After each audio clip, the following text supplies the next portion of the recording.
Well, I wanted to go ahead and give an update to people who have been wondering how the Hawker Tempest, the World Models Hawker Tempest, has been doing for the silver class racing, and so far it's been doing pretty good.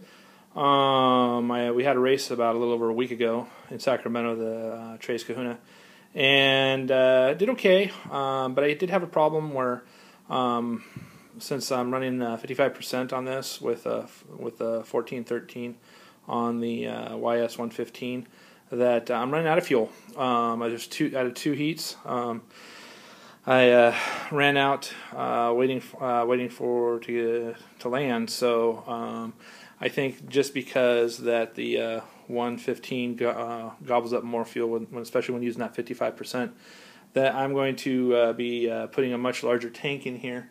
And let me see here. I think I'm going to be putting around I think it's got a 16 ounce in there right now. So it's either going to be an 18 or a 20 or whatever I can find, something a little bit larger to go in there, just so that after the race I have enough time to cruise around and not have to worry about dead sticking in for landing.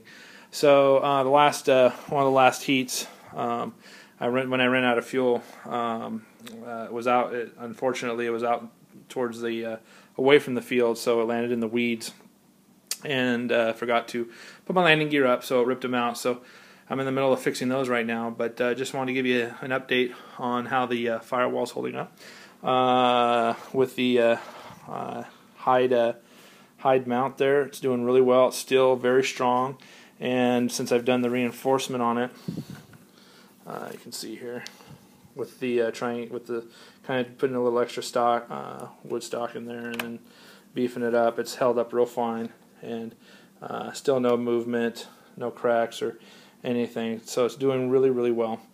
So I would recommend that.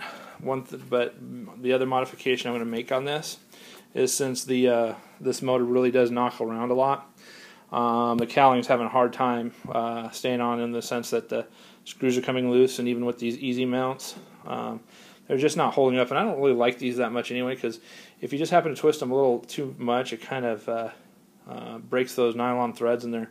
So I think I'm going to take these out and just put in some regular hardwood, and for that. So I mean, I like those. I think it's a neat design, but unfortunately, there's times when you do need to really, tighten down the cowling a little bit more, and if you happen to tighten it just a little too much, then all of a sudden the teeth on the threads start to become rather weak. So other than that, that's about it.